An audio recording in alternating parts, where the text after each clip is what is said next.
Hey, little kitty, you look in discomfort. Are you holding your pee again?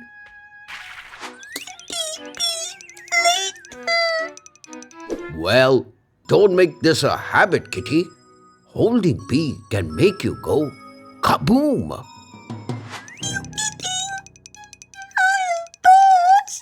To know that, let me answer a long-awaited question. What if you hold your urine for too long? Zoom in. There comes a time when there is an urgent need to pee, but you didn't want to interrupt what you were doing. Maybe you were playing a game, watching a movie, or hanging out with friends. Well, it's okay to hold your pee once in a while. But if you have developed this into a habit, then it's better to get rid of it before it's too late. Why? Before we know that, first let us see how the urinary system works. You see, when you drink water or juice, your body digests and absorbs the nutrients it needs for energy and growth. And the rest is sent to the kidneys for filtration.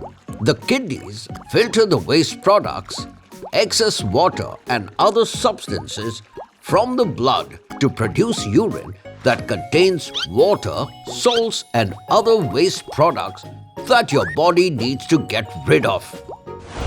After urine is produced, it travels from the kidneys through two tubes called ureters and collects in the bladder, which is like a big balloon that gets bigger and bigger as it fills up. And once about 150 to 200 milliliters of urine have accumulated, the bladder's muscular walls are stretched enough to send a signal to the brain that it's time to go to the bathroom. In normal circumstances, your bladder pushes the pee out through a tube called the urethra and it goes out of your body. But if you hold it enough, say about 400 to 500 ml, then the pressure becomes too much to handle as you start to feel really uncomfortable. And if you make the mistake of holding the urine beyond the level of 1000 milliliters, your bladder might even burst. Fortunately, your body got you covered, and most people will lose bladder control before it bursts. However, in very rare cases where a person is unable to feel or recognize the sensation of a full bladder, the bladder can actually rupture, a serious condition that requires surgical intervention to repair the damage. Though such a bursting event is very rare and it's unlikely to happen, however, there are other serious outcomes of holding your pee for too long. Like a full bladder serves as a perfect breeding ground for many harmful bacteria that cause urinary tract infections or UTIs. Besides, holding your pee for too long, your bladder may get stretched for a long time and not be able to contract back to its original size easily. This can cause the bladder to not empty completely, which can be uncomfortable and painful. Not only that, the excess urine can flow back into the kidneys, resulting in infection or even kidney damage. So next time you feel the urge to pee, don't be afraid to take a break and go to the bathroom. Your body will thank you for it. And if you're ever in a situation where you can't go to the bathroom right away, like on a road trip, try to take breaks every couple of hours to stretch your legs and give your bladder a chance to rest. It's trivia time! Did you know the color of urine can tell you a lot about your health? Yes, clear or light yellow urine generally indicates that you are well hydrated, while dark yellow or amber colored urine may mean that you need to drink more water. Hope you learned something vital today. Until next time, it's me, Dr. Binocs, zooming out. Oh, you look in pain, little kitty. You holding your poop again? But just one more page. Oh no, no more pages for now. It's important to listen to our bodies. Holding your poop for too long can be a bit risky. Absolutely. So in today's episode, let's explore what happens if you hold your poop for too long. Zoom in. Sometimes we find ourselves in situations where we can't go to the bathroom when we need to. It might be during a school assembly or while enjoying activities like hiking or watching a movie. The occasional instances of holding in poop are usually okay. It's critical to understand the potential risks if it becomes a regular habit. But before we delve into that, let's grasp the basic process of digestion. You see, when we eat, our bodies break down food in the stomach. Next, it enters the small intestine, where nutrients are absorbed into the bloodstream. The remaining waste then moves to the large intestine, where water is absorbed and the stool is formed, which is then pushed towards the rectum. Once the stool reaches the rectum, signals are sent to the brain, which tells us it's time to release the waste. But if you make a habit of ignoring this signal for a long period, you are putting your health at great risk. Yes.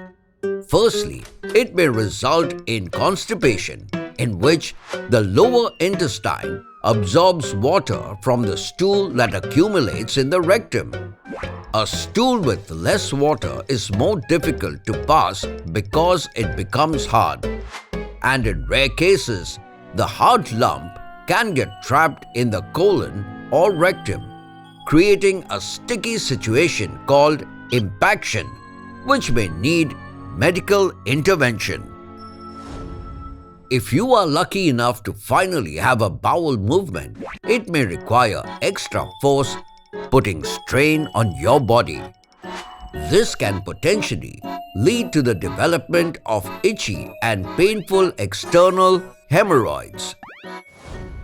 Sometimes, all this discomfort can create a negative association with pooping, leading some children to develop a fear of passing stool. As a result, they may start to hold in their poop, thinking that by doing so, they can avoid the pain they experienced before.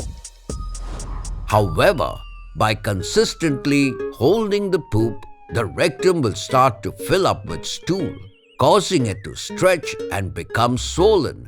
And with time, your rectum may start to lose the normal sensations or urges that signal the brain when it's time to go to the bathroom. And one might not feel the need to poop even when the rectum is full. As the stool continues to build up in the rectum, it can put pressure on the softer stool that is already there. This can cause the softer stool to leak around the hard stool and pass out of the child's body unintentionally. This leakage is known as fecal incontinence or soiling. And worst of all, holding in poop has been linked to inflammation of the colon, a potential precursor to the development of colon cancer. Although it's not something that often happens, it's a serious reminder that ignoring the body's natural signals can have long-term effects on our health. And in case you have the urge to poop but there is no place to go, it's important to find a solution that works for you. Look for a restroom or public facility in nearby establishments.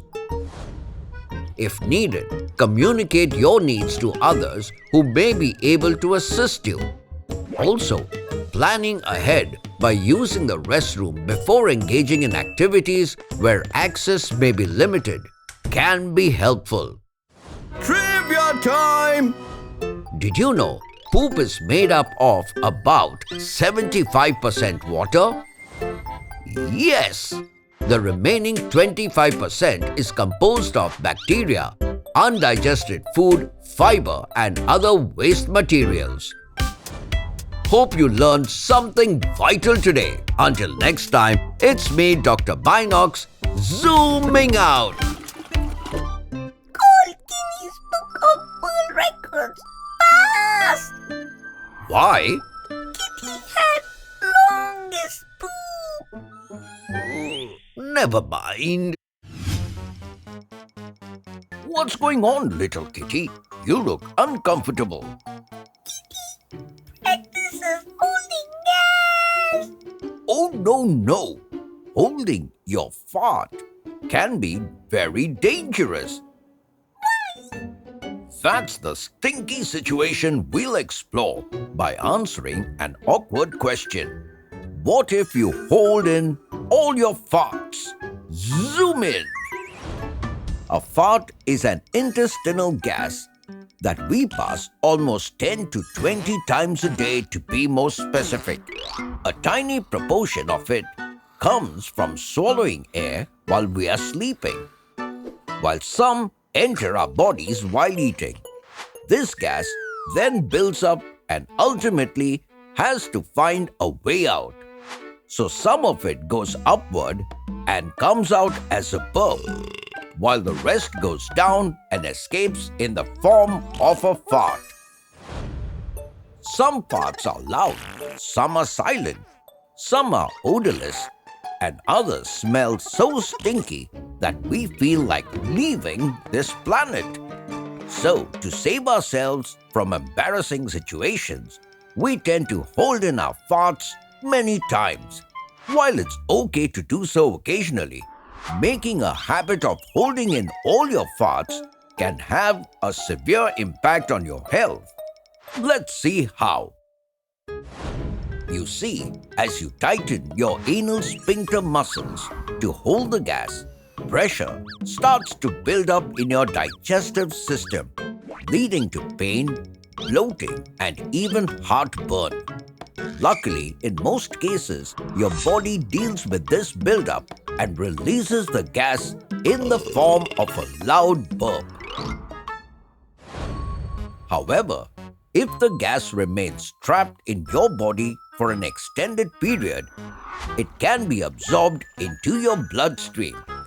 From there, it travels to your lungs, where it mixes with the air you breathe in. And when you exhale or breathe out, you release that gas into the air around you. But in case your body fails to apply these mechanics, the increased pressure in your intestines can lead to the inflammation of small pouches called diverticula. This eventually leads to a condition called diverticulitis that can cause severe abdominal pain, fever, and nausea, which require medical treatment and, in some cases, even surgery. And in case you experience severe constipation or any other obstruction in your intestine, in rare cases, the accumulating gas can cause your colon to expand, almost like a balloon being inflated. Over time, this pressure can become so significant that it might force the colon wall to stretch beyond its usual limits and eventually rupture, spilling out the bacteria and stool into the abdominal cavity.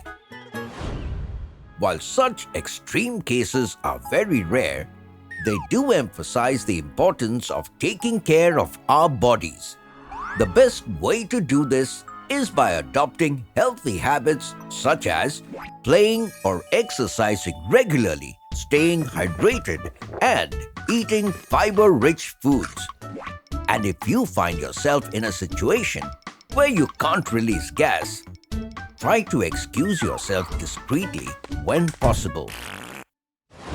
Also, remember, my friends, passing gas is a natural and normal bodily function. everyone does it. If you find that you're experiencing frequent or severe gas troubles, it's a good idea to talk to a parent or guardian or see a doctor to rule out any underlying issues. Trivia time! Did you know, on average, people release 0.6 to 1.8 liters of intestinal gas every day? Also, the average fart travels at about 10 feet per second. Hope you learned something new today. Until next time, it's me, Dr. Binocs, zooming out. So, Kitty, as we learned, just let it go.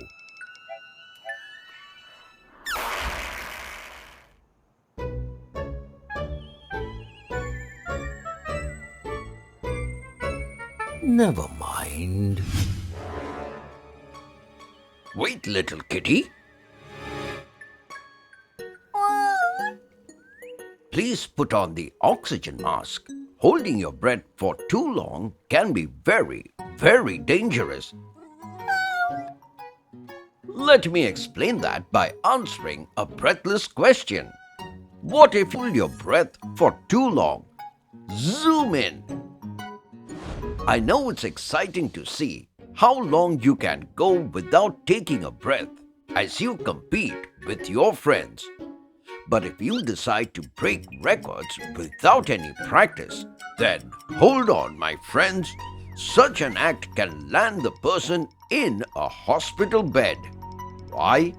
Well, before we talk about what happens when you hold your breath, let's understand why we breathe in the first place. You see, when we breathe through our mouth and nose, we bring in a gas called oxygen into our lungs. This oxygen is then transferred into the bloodstream, which carries it to all the cells in our body to produce energy. This energy is what enables us to do all the things we love, like running, playing, and thinking. Another vital aspect of breathing is that when we exhale, we release another gas called carbon dioxide, which is a waste product from the energy-making process.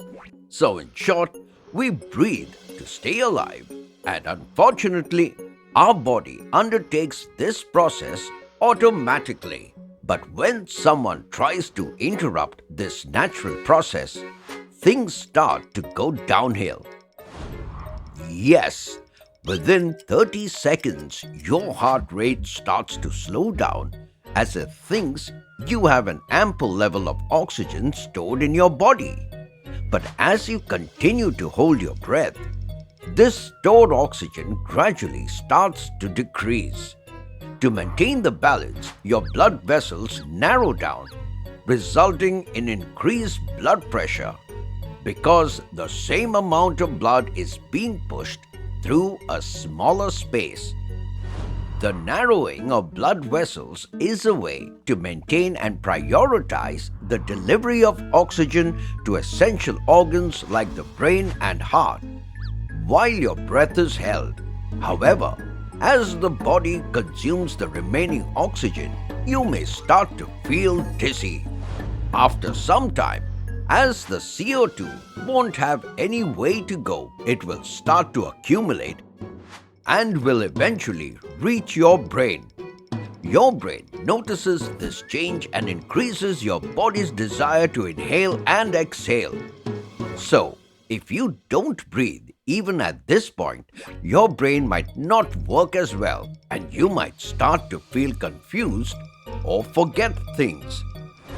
As the oxygen level decreases even further, things can take a turn for the worse, leading to a condition called hypoxia, which may result in a loss of consciousness. Yes, there was a case involving a guy named Nathan Shank who held his breath for too long underwater and fell into a coma. Fortunately, he did wake up after 2 weeks, but he faced multiple complications. He had to relearn everything from scratch, including basic skills like walking, tying shoelaces, and speaking fluently.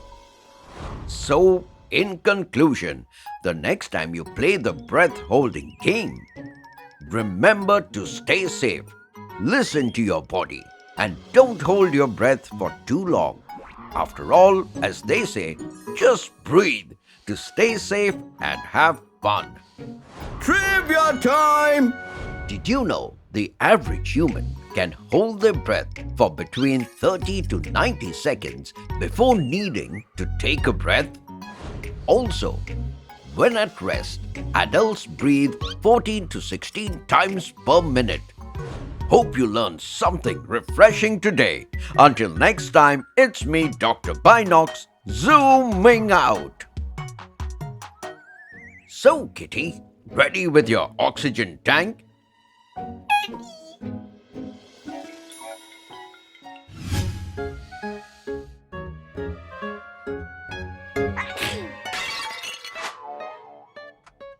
Oh, what happened? Kitty sneezed. Glass broke.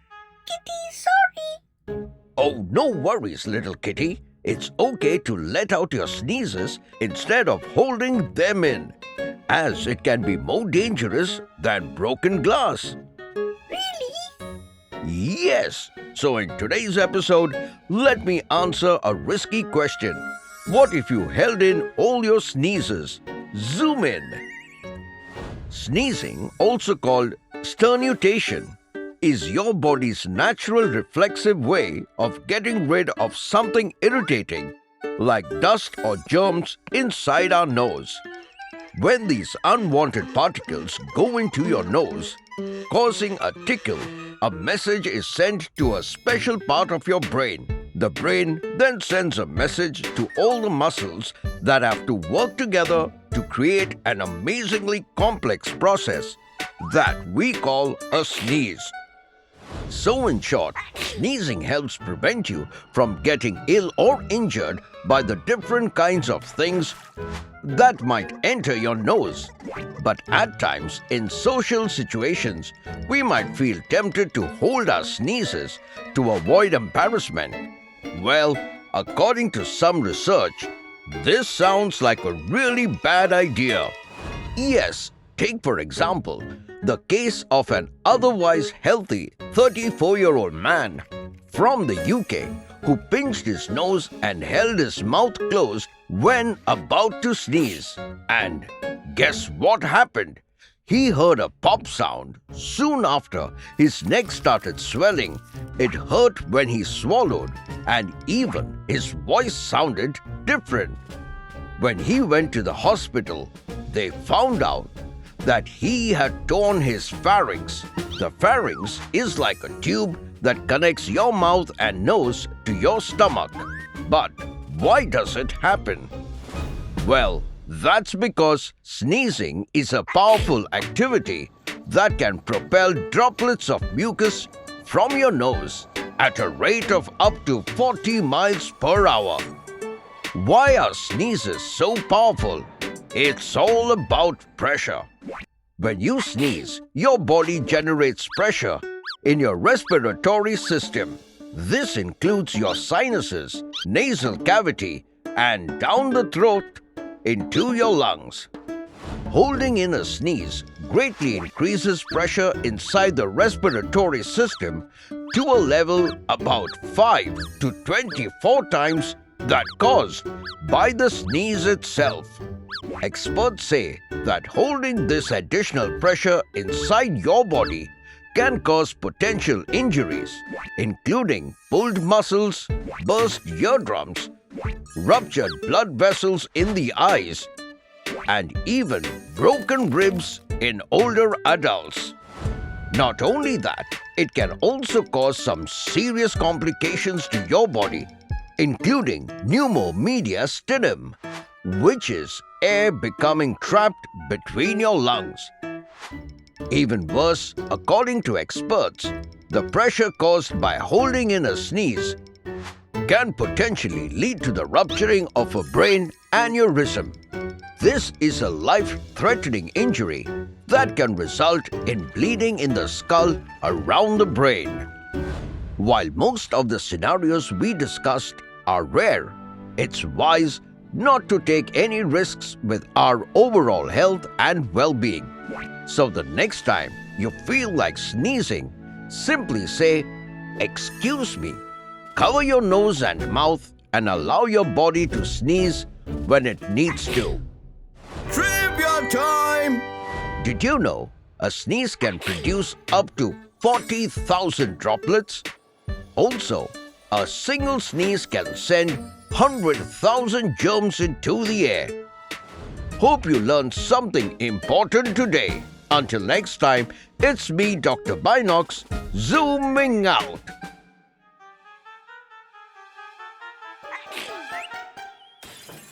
Never mind.